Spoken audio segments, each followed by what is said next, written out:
Hello and welcome to The Take with Sophy Ridge, live at 9 here in the heart of Westminster. Well, the Prime Minister and her government feel increasingly boxed in by the markets, the cost of government debt rising sharply again today, by that big package of tax cuts the Chancellor says that he's standing by in the search for growth, by disastrous polls and a buoyant opposition, but most dangerously by her own MPs, many of whom still seem deeply concerned after meeting Liz Truss this evening. And perhaps by her own words today, as she promised absolutely no spending cuts. So how to make the sums add up and save her premiership will bring you takes from all sides over the next 60 minutes. I'm genuinely unclear about what Labour's... Mr Speaker, I'm genuinely unclear as to what the Labour Party's policy is on our energy price guarantee. It was a tough first week back at PMQs for Liz Truss, but with a row over possible spending cuts to pay for tax cuts, this may be the most important exchange. During her leadership contest, the Prime Minister said, and I quote her exactly, "I'm very clear. I'm not planning public spending reductions." Is she going to stick to that?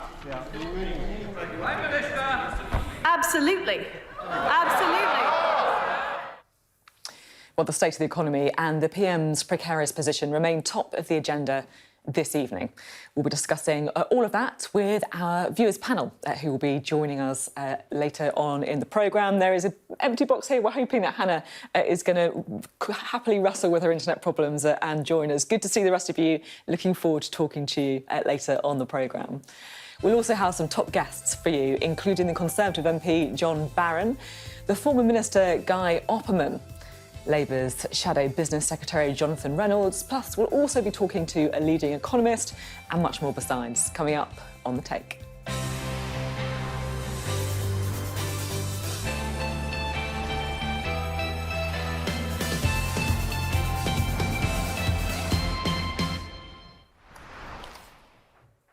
Hello, good evening. Well, Liz Truss has been Prime Minister for just 37 days, and I actually find this quite hard to believe, but today was only her second PMQs in the job.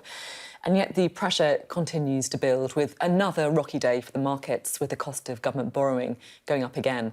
The PM met her own backbench MPs this evening to try and reassure them after weeks of difficult polls for the Conservatives. But of course, when MPs are worried about their own jobs, it means the PM isn't secure in hers. There may be an air of mutiny in the ranks already. So let's crack straight on, shall we? We are going to start with the best bits of the week so far.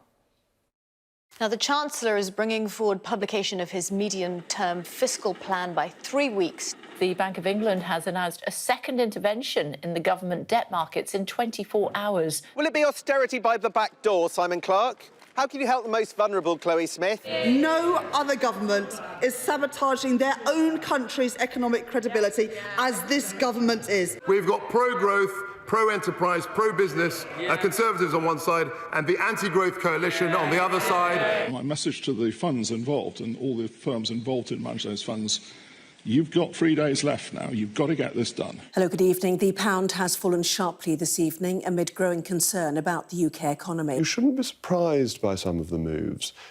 Markets do move quickly. There's the 30-year gilt. That's the long gilt. Look at that. You can see what's happened there. It is back above the level where it was when the bank announced its intervention. What we will make sure is that over the medium term, the debt is falling. But we will do that not by cutting public spending, but by making sure we spend public money well. When will she stop ducking responsibility, do the right thing and reverse her kamikaze budget, which is causing so much pain? Mr Speaker, I think the last thing we need is a general election. Well, Liz Truss has been meeting Conservative MPs at the 1922 committee this evening, and by most accounts it was a pretty bruising encounter, described by one MP as the worst 1922 they've ever been to. So let's speak to a Conservative MP who was at that meeting. John Barron joins us now. Thank you very much for being with us on the programme tonight. Now, I understand that you may not want to get into details of what was a private meeting. Is there any sense you can give us about how the Prime Minister was received by her MPs?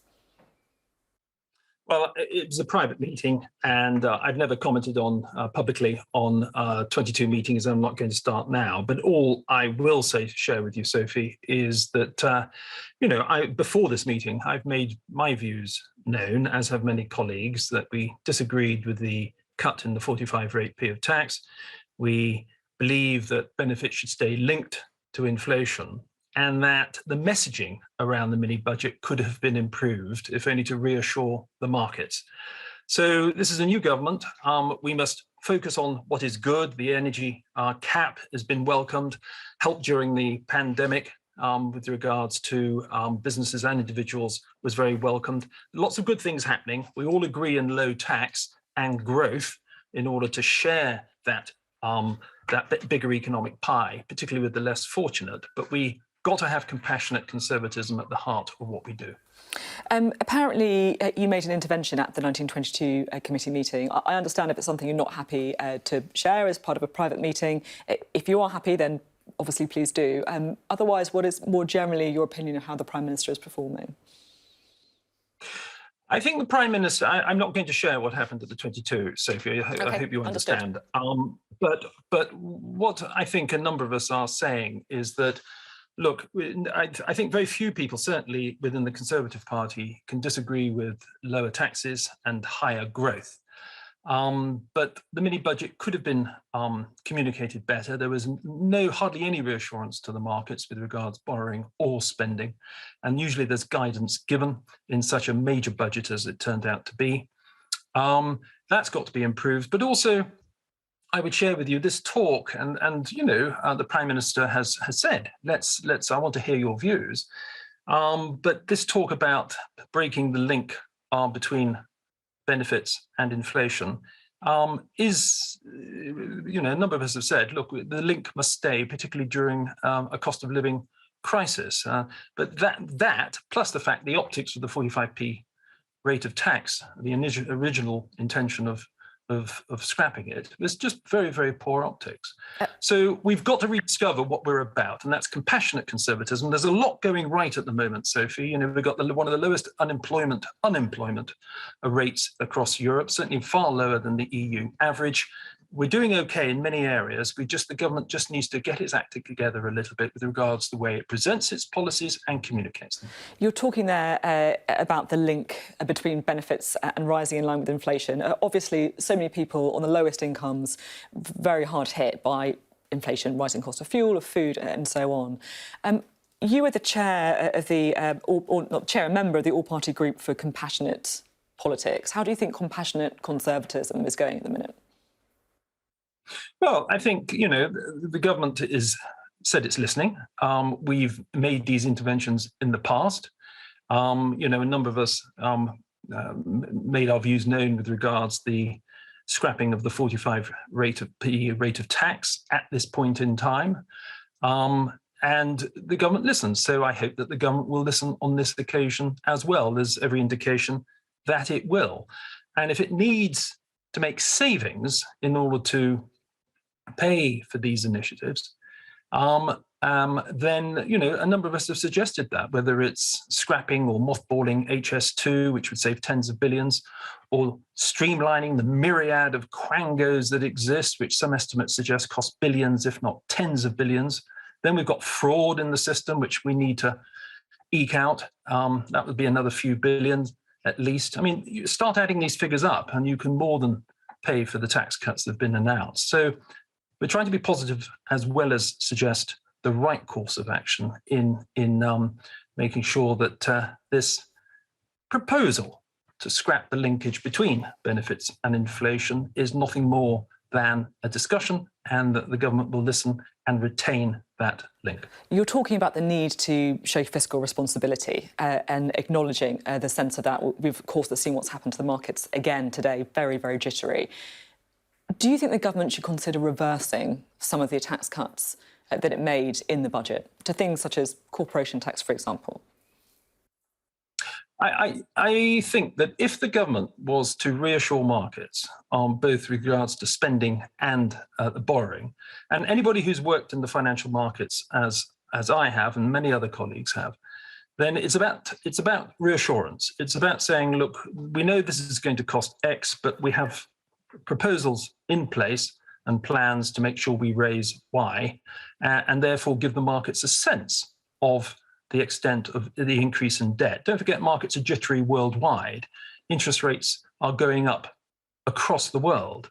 It's not just in this country that this is happening, but those countries don't necessarily have a strong economy as ours, with such record low unemployment as we have here in this country. But even so, the messaging to the markets has to be spot on. It was, and I'm being kind, a little naive, the mini budget, in almost rushing the statement out about tax cuts without that reassurance to the markets. I think the Prime Minister's taken that on board. I think the Chancellor has, and I think you'll see better times ahead. Now, you will, of course, be reading the same newspaper reports as I am. You'll be talking to your colleagues, of course, as a Member of Parliament, as you are.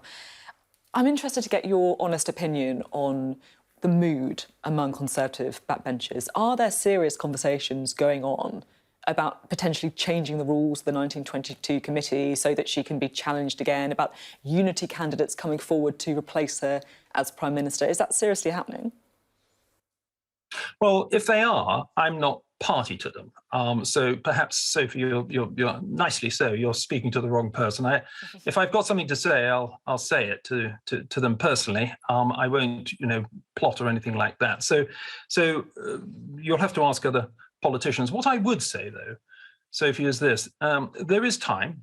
There is time to turn this around. If we are calm about it and we get the messaging and the policies right, which I'm sure we will. The government is listening. So there is time, but there isn't time to waste. And I think that's one of the messages that the government has been receiving loud and clear in recent days. How much time? Grant Shapps said 10 days to turn it around. What time frame would you give? No, I don't think it's that short. I think the government has got much more slack than that. But we need to see an improvement in the messaging, in the policies. We need to get the optics right. But above all else, we need to do the right thing.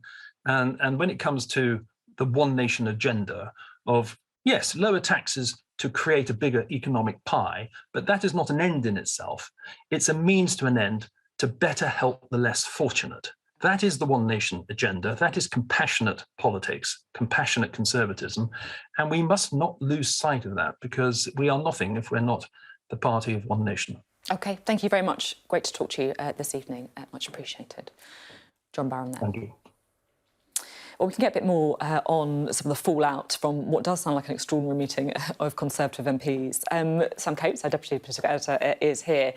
John Barron, not giving us any details of what was behind closed doors in that meeting, but I think it's pretty clear that there were several interventions from people who had perhaps similar concerns as him. What are you hearing?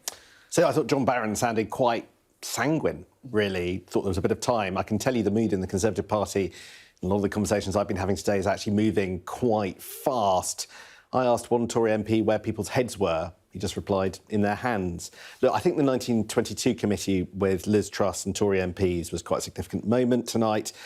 They thought it was a bit delusional. She basically blamed all the economic woes on President Putin, and she said that people weren't just giving her government enough credit. Now, that rang some alarm bells, and that came after Prime Minister's questions, where Liz Truss said that absolutely there wouldn't be spending cuts under her government. Now, that actually might technically end up being true, but it's not going to be the experience of lots and lots of voters who will feel the squeeze, I think, quite sharply in coming months. And then the government this morning was doing a pretty good impression of having a public row with the Bank of England, which is never a great position for a government to be in. So it's not hard to find people over drinks and over dinner plotting, basically, wondering, whether she should go and when she should go. But, that's challenging because, there are plenty of people who think that she should be gone, but they need a unity candidate. There is a desire amongst the Conservative Party, if they are to do this, not to allow it to go to the membership, for there to be a divisive and bloody contest. So they're having to work out how to negotiate that. But who on earth, Sophie, would be the unity candidate of a party this fractious, this divided and this emotional, quite frankly? So that's very hard to see. And if that just means the lack of unity candidate means that there's no way of breaking out of the deadlock, then there is another option. 40-plus Tory MPs could decide that they're going to vote with the opposition, frankly pull the emergency cord and trigger a general election. Now, there would be a catastrophic defeat of the Conservative Party, but perhaps it would mean Labour owning potentially one of the most difficult periods that the economy is going to face, but that's what it might take. So it's unclear, it's undecided. The economy could get worse. Boris Johnson said that when the herd moves, it moves decisively. I think Liz Truss has got to start to watch out. 40 MPs needed. Really interesting, Sam, to talk as always. Sam Coates there, giving us a sense of where the party is at. Now, we were touching on there about the position of the Labour Party, who, of course, are keen for a general election. We can speak, well, I spoke a little earlier on today, I should say, to Labour's Shadow Business Secretary, Jonathan Reynolds. This is what he had to say. So UK borrowing costs have today hit another 20-year high after the Bank of England confirmed it's going to be ending its intervention on Friday. Still very jittery. What does it mean for ordinary people? Well, the first thing is people have seen what it means because it means higher mortgage costs. I mean, on average, £500 additional a month, which is a huge burden on families at any time. In a cost of living crisis, it's clearly particularly acute. But also, given the government's entire economic strategy was to reduce taxes in some way to give people more spending power, that obviously is going to be negligible compared to what they're going to pay for higher mortgages. And I'm afraid, you know, we're still talking about the crisis that they've caused since that mini-budget, and it's getting worse because they're not acknowledging they are the cause of the problem. So what should happen now? The only reasonable, feasible thing. Now, I've said to you before, I doubt Liz Truss and Kwasi Kwarteng will ever get back the confidence they've squandered so freely, but the only available course of action to them is to immediately say they will rescind the mini-budget and start again. It's really important people see, and I think they do, that it's not just about any specific measure. This was a rejection, and has been a rejection, of their whole approach, how they make decisions, who's in charge, their respect for institutions, and you can try and piece that back together. But if you take what the Prime Minister said in Prime Minister's questions, which is absolutely no spending cuts, how can you square that against the measures that were announced in that mini-budget? Surely that has to mean they are going to revoke it. OK, well, let's talk about what that actually means, rescinding the mini-budget. And you say that you don't want to talk, it's not about specific measures, but often it is about specific measures as well, right? And I'm just quite keen to find out what Labour would do. You know, you want to position yourselves as a future government, ready, government in waiting, if you like. Well, let's have a little look about what you would do then. So would you keep the £60 billion energy price freeze? Yes, we were the ones who said you have to freeze energy prices. We led the way on that. And so £60 billion, that would be spent by Labour on this? Well, we were clear that we supported the government's intervention and called for it to take place, even though the Conservative leadership contest said they wouldn't. So we support freezing energy bills. We've said before, borrowing for a crisis is fine, borrowing to invest is fine. What you can't borrow for are unfunded tax cuts. OK, and let's talk about some of those unfunded tax cuts. You confirmed that you would keep the 1p cut in the basic rate of tax, correct? Yes, we would. And how about national insurance? Would you also commit to reversing that hike in national insurance? Well, we never supported it going up, so correct. we've been consistent and we wouldn't have had that increase. So you're talking there, I just want to sort of, and I know there's other things that we can get onto, but some of the biggest measures in that budget you were committed to keeping or doing exactly the same on, whether it's spending a lot of money on energy or whether it's spending a lot of money on tax cuts. That's why it's so important people understand. This was not, for instance, the top rate of tax triggering the lack of market confidence. This is about the people there, how they make decisions, their respect for institutions, their respect for policy making, and indeed their overall philosophy, which is you can borrow money to pay for unfunded tax cuts. But you're talking about keeping some of those unfunded cuts. We're just being consistent in everything that we have said. Our plan, first of all, we would raise more revenue. We said that. Things like ending the non-dom rule brings in over £3 billion. We've said we wouldn't allow private schools to be charities. We don't believe that's a reasonable assessment of their status. These bring in sources of revenue. At the same time, our plans for the economy, industrial strategy, reforming business rates, improving our trading relationship with the single market, these are all genuine things that you can point to and expect some economic uptick from. It's different from just a vague hope that trickle-down economics will do it. I would also say, however, and this is crucial, I would not accept the spending envelope created by Liz Truss and Kwasi Kwarteng, because it is precisely the lack of confidence in them that has made the fiscal picture look so challenging, because it means higher borrowing costs for government. It means huge ramifications from government borrowing costs, causing more in debt repayment and for future spending projects. So I believe, absolutely, the minute you replace Kwasi Kwarteng and Liz Truss with Keir Starmer and Rachel Reeves, you have more confidence in this country going forward and in the spending plans of government. So just to be clear, because you say you wouldn't keep the same spending envelope, are you saying that Labour would spend more on public services than Well, I think economic growth would be higher, and I base that on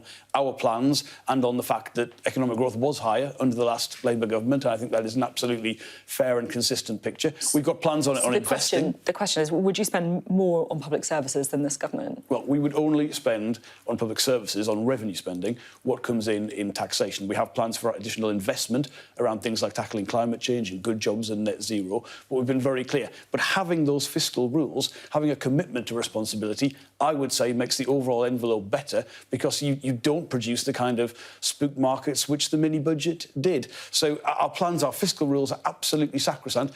Sometimes people criticise us for that. They want to see us make bigger commitments in certain areas. But I think the entire approach by Keir and Rachel has been validated by what you've seen in response to the mini-budget. I'm still, forgive me, slightly unclear on whether would you spend more on public services, you think, then? But we would bring in more revenue, and therefore we could spend more on public services, but it can't be unfunded and it can't be borrowing money for day-to-day spending. And so how would you bring in this revenue? Because if you're saying that, you want to bring down borrowing, and I get that, we're currently spending more on debt interest payments on the education budget, there's clear pressure from the markets to do that, but you want to keep the £16 billion energy price guarantee, you want to keep the 1p cut to the basic rate of tax, you want to keep the reversal of the national insurance hike.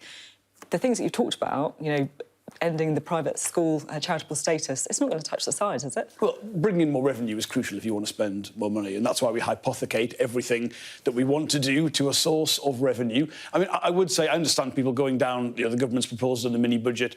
What's the position on all of them? I frankly feel by Friday, by the weekend, this might be moot, because if the government is going to stick to what Liz Truss said at Prime Minister's questions, I cannot possibly see how those measures are still in place at that point. But look, we believe economic growth would be higher. We've got more tangible and realistic plans for economic growth and real policy interventions than the government. We've been very clear we'd bring in additional sources of revenue and have lower borrowing through a more expansive windfall tax. But fundamentally, look, our commitment to those fiscal rules has always been important to me, and I think the whole country now sees why you need a government committed to fiscal responsibility, and unfortunately what happens when you have a government that isn't. You obviously want to see a general election. I think you sat here and told me that on this programme before. No surprise when you look at the polls. Do you think you'll be facing Liz Truss at the next general election? Well, it's hard to say. I mean, I do want a general election, because I genuinely, as I've said to you before, think that is the only way you square the problems the government have created. I would, quite frankly, like a general election and a change of government before I have to do my own end of my fixed-rate mortgage, quite frankly, because I think there's a personal consequence these days for all of us as part When's that happening, then? I think it's in 2024, so hopefully, well, we'll see. But look, can we realistically have a fifth failed Conservative Prime Minister without any kind of democratic say in that? I cannot see how they can do that. I cannot see how they could form a realistic government uniting the different parts of the Conservative Party around that. So I would say for them as well, they need a general election to resolve their own problems, and surely that is the only way forward to break the malaise that we're in. Liz Truss said today it's the last thing we want to see. I think it's the last thing Liz Truss wants to see, and I think we can understand that. But realistically, what is Liz Truss offering? It's been 12 years of pain for a lot of people in this country. She herself recognises that. She set out what she says is a different path. But look at the consequences of that. And frankly, she could, for instance, perform a U-turn, another U-turn. I mean, there are so many U-turns. For her brand, which was supposed to be sticking to what she always wants to do and believes in, I think that has been challenged. Say she sacks the Chancellor. He's only doing what she wanted. He's got a reasonable point to make that he hasn't done something the Prime Minister is unhappy with. She embodies this kind of politics and has made that very clear. So how can she do that and regain the credibility that has been lost? That's why I think a change of government is the only realistic way forward.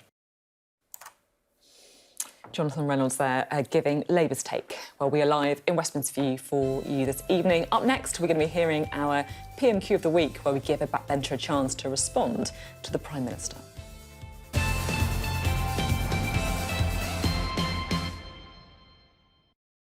Now, there's been reports that Liz Truss blocked plans for a public information campaign to help people reduce their energy usage. Well, that was what we thought, but then the former Conservative Minister, Guy Opperman, asked this at PMQs earlier. Prime Minister, the energy price guarantee is a key part of the growth plan, but too few businesses and households know about it, even if the Labour Party don't support it. Can I urge you to have a nationwide mail-out campaign to communicate what the government is doing to assess people on reduction of energy, and more particularly, have a reduction of energy campaign by the public service so that we don't go down the route of spending too much on consumption, we reduce the supply. Well, my right honourable friend is absolutely right, and I know the Energy Secretary is working on a plan to help companies and individuals use energy more efficiently. We're also working on this across government. I was delighted to speak to my friend yesterday, and I hope we'll be able to start this going in number 10 straight away. Well, there you go. What is going on? We can hear now from the Conservative MP who got that response. I asked Guy Opperman about a potential public information campaign. So it's a campaign I've been running for some time. I think the energy price guarantee is a phenomenal piece of policy. It is groundbreaking. It is of massive assistance. But I don't believe necessarily everybody knows about it to the extent they need to do. So I want to have a nationwide mail-out campaign to communicate that so that everybody has a full understanding of the support the government is giving. And secondly, then, I raised with the PM to copy what the Germans, the French and the Italians are doing, which is to reduce energy consumption by the state. So, putting it bluntly, you turn every boiler to 19 degrees throughout any public building. You turn off lights after 10 p.m. in certain circumstances.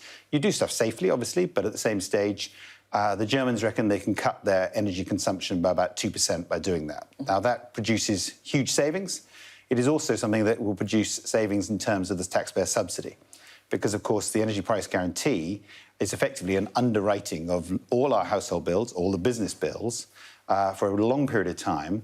But if we manage to get people to use less energy, then the subsidy becomes less, which gives the Chancellor some savings on a long-term basis. And what did you make of the Prime Minister's answer to your question? Were you satisfied with it? Well, listen, I saw her last night, and I also raised this with the Chancellor yesterday, and I raised it with the Business Secretary, Jacob Rees-Mogg. I believed it was very positive, and the indications are that such a campaign will happen, and the indications are that the public sector will be asked to take a differing approach on a longer-term basis. I'm also interested in whether you think, we've been talking a lot about business and the state cutting its usage, whether you think there should be a campaign around families cutting their usage as well. There's obviously been reports that Liz Truss blocked a proposed £50 million campaign from the Department for Business to try and, I guess, a public information campaign to try and help families reduce their energy consumption. Well, I think it's a bit unfair on the PM because literally this was produced very recently and this is something that has been a work in progress. I've been making the case to government that this is something we should do. And I think, basically, this should be a communication to everybody. And we all are going to be affected by Putin's energy war against us, and we need to make sure that everybody has a differing approach. In your party, I guess, though, some would say it would be a bit of a nanny state approach to interfere, if you like, and tell people how to run their households. It's not. You're not telling people to do that. What you're doing is you're, A, explaining what government is already doing. And in that respect, there's no telling whatsoever. And secondly, what you can do is you can refer them to information, whether that's to Martin Lewis's website or to the regulator's website or the stuff that's already on gov.uk. Now, that means... how to reduce their own personal bills. That's not saying you have to do it. It's just saying, look, there is this options and assistance is out there. I want to talk a bit more widely about PMQs as well, because one of the kind of headlines, if you like, to come out of it was with Liz Truss asked if she was going to stick to her promise to not cut spending. She said absolutely. Do you think that's the right way forward? Yes, I do. In this particular circumstances, yes, I do. And I think she is being very honest with the British people and should be supported and applauded for her approach. I guess the thing that I'm slightly confused about is, you know, you have a Chancellor who's promised a fully costed plan to get debt falling in the medium term, a Prime Minister who says there won't be any spending cuts, and a government that says they're not going to U-turn on any more of the tax cuts that they've seen. So how does that all add up? Well, I think the position is that the Chancellor is going to have to sit down with the OBR, he's going to have to sit down with the parliamentary party, and he's also going to have to be in a position to set out how he does that. He has 17 days to do that, and we should get behind him in that process. I do personally believe that there is a greater degree of realisation that, you can't be a free marketeer unless you understand and appreciate the impact of the markets. And clearly, we need to work with the markets, we need to work with regulators and the OBR, and that's something that I think is being done. You said there's a realisation. What do you sort of mean by that? Well, I think, listen, clearly, the Prime Minister's accepted her communication could potentially have been better.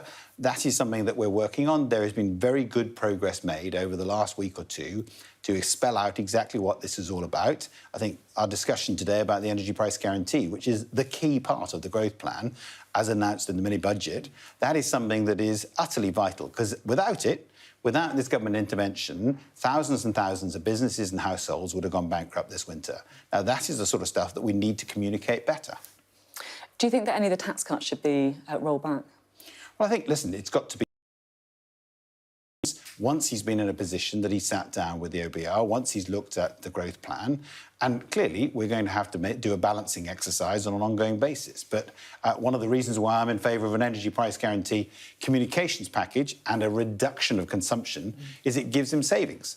If we can do the 2% savings that the Germans think they can do, then that is less subsidy, that is less consumption, less inflation, and his fiscal position will improve. Now, I'm hopeful that that will be something that will be communicated and worked through with the OBR over the next 2 weeks. Now, I hope you obviously backed Rishi Sunak in the leadership campaign. You were pensions minister before being asked to leave that position. Just talk me through, if you don't mind. How was that? Did you get a phone call? What happened? Well, that's a private matter. Okay. To be perfectly fair, that's a perfectly private matter that, and the Prime Minister is entitled to go forward with her team, and I back her wholeheartedly.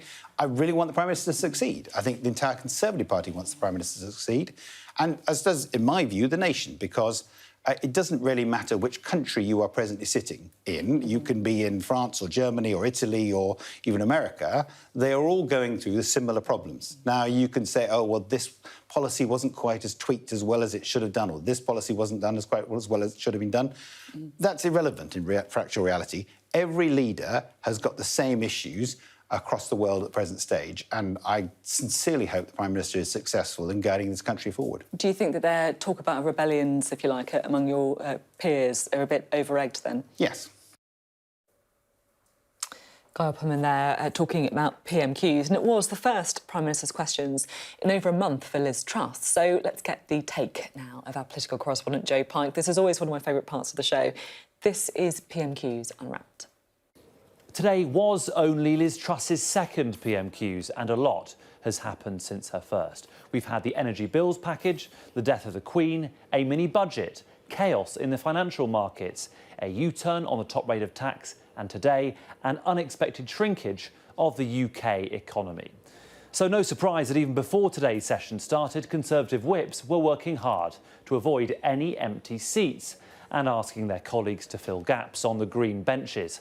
One was even told to leave and re-enter on the opposite side of the chamber before taking his place. If we look at the first 4 rows around Liz Truss and highlight the ministers, then the government whips, and finally the parliamentary private secretaries, almost all cheering the PM today, are on her payroll. There was no sign of Kwasi Kwarteng on the front bench as he is in the US, perhaps a relief for the Chancellor, because Keir Starmer had no choice but to focus on the economy. Ducking responsibility, lost in denial. No wonder investors have no confidence in her government. Does she think the public will ever forgive the Conservative Party if they keep on defending this madness and go ahead with a kamikaze budget?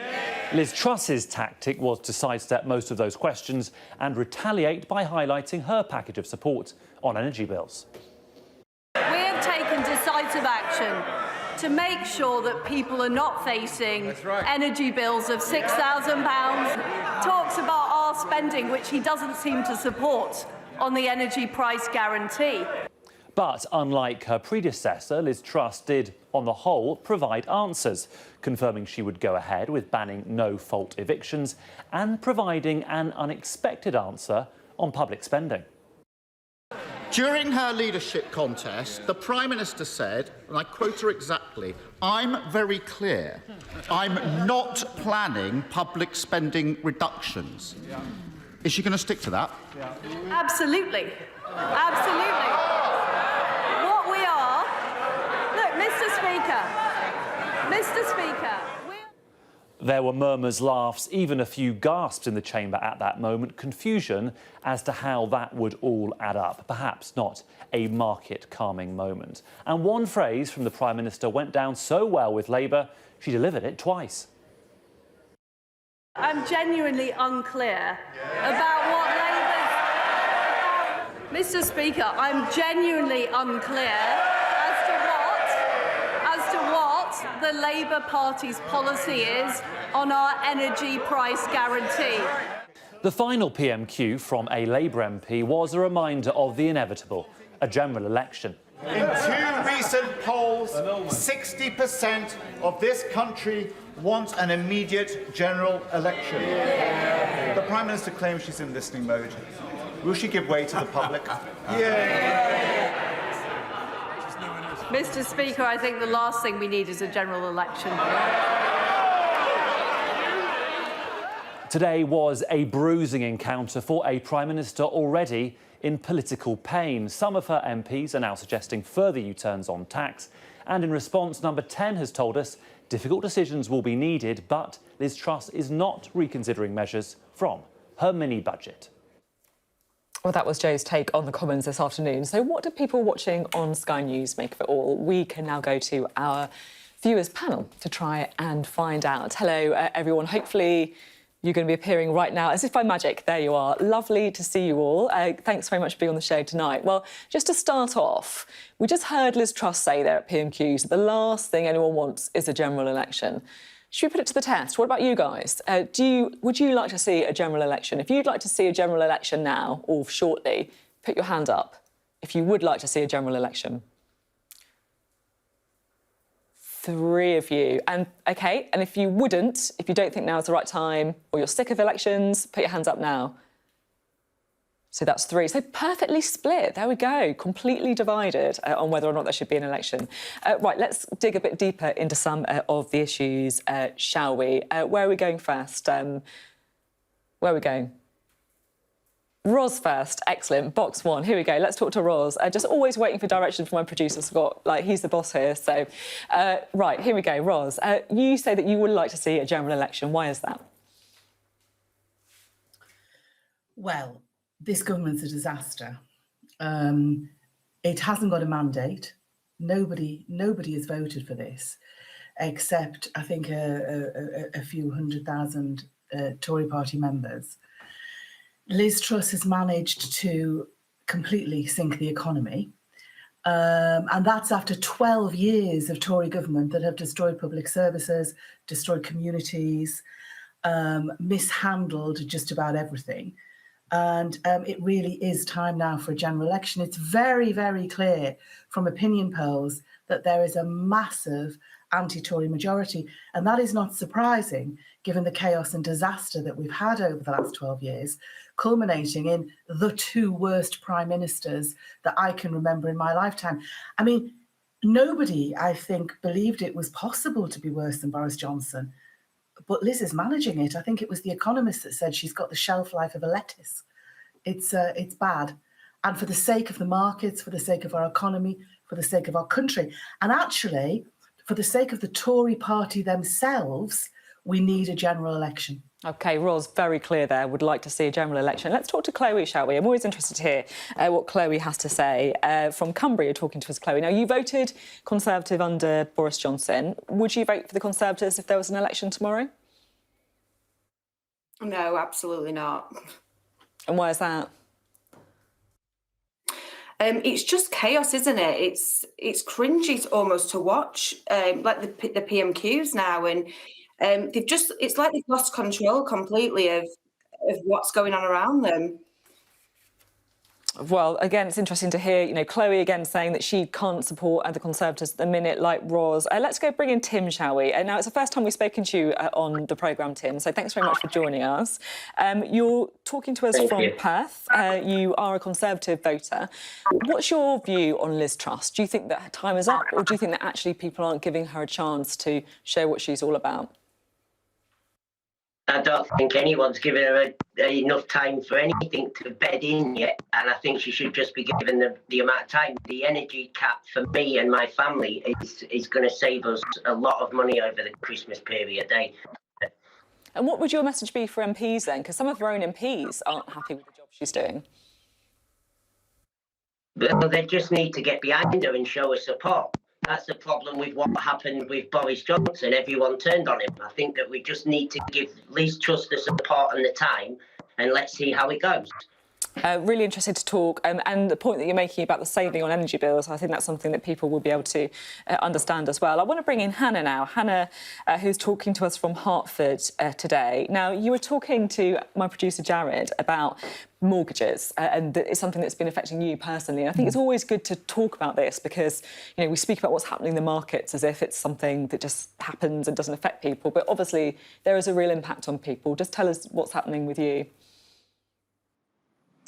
Well, we're looking to sell our house and to buy a bigger property, and we're just really concerned with whether we'll be able to get a big enough mortgage now, because I know that mortgage lenders, some of them have altered and we're lending less money. Also, are the prices inflated too much? Is there going to be a house price crash? That is something of great concern to us, because obviously we don't want to take on more debt and then find ourselves in negative equity. So, we can stay put. It's not the end of the world, absolutely. But, I think for a lot of people looking to move or even get onto the housing market, is this the right time, to move? And I'm not sure it is. I think we might well just stay and wait it out and see what happens, because I don't know what Liz Truss is doing, and I'm not sure she does either. It's interesting to hear the sort of real-world sort of impact of that, and I'm sure lots of people will be making similar decisions to you, who, of course, as you say, do have the choice at least over what they do. Let's bring in Stella now, shall we? Stella Findlay, talking to us from Newcastle. Now, initially, Stella, you were quite sceptical of Liz Truss. Has she won you over at all? I wouldn't say she's won me over exactly, but I think she did quite well at Prime Minister's Question Time. I think she wrong-footed Keir Starmer at one point. And I think we aren't giving her a chance. It's as though we're each seeing a different person there. But I think we've had so much turmoil in the country recently that the last thing we want, as she said, is a general election. And I think we should give her a chance and see what she comes up with. They have made mistakes, but maybe she's learned from those mistakes. Maybe she can right them. And there is a global crisis, so it isn't as though we're unique in that.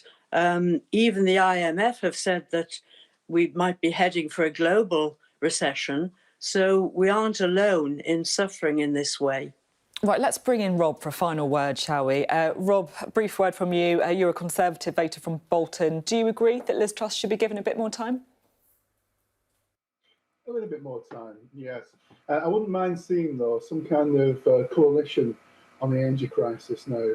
Whether Labour would want to enter into that, and the SNP, because I know that they want a general election, as do many of the electorates, but they should be very, very careful what they wish for, because they might just get it. OK, and how would you vote? Just a one word would be answer. How would you vote if there was an election tomorrow? Conservative. OK. Great, thank you so much. Really interesting to talk to all of you. Big divergence of views, as always, on the panel, which is what we like to see. Thank you very much for giving up your Wednesday night. Cheers. Well, as we've been saying, it has been all eyes on the economy again today. The cost of government borrowing soaring again earlier as gilt prices fell. And that, of course, as the Bank of England governor said, he wouldn't be providing more support. Markets worried about a black hole in the public finances. There was also news of the economy shrinking in August. Well, let's bring in our next guest, shall we? We can talk now to the economist Vicky Pryce, who is joining us from Athens. Thank you so much for being with us. We'll forgive you for not being in the studio if you're in Athens. It does feel like a very good reason to be unable to talk to us. I'm really interested to know your take on where we are today. More alarming news about the cost of government borrowing soaring, the market's still very jittery. How concerned should we be?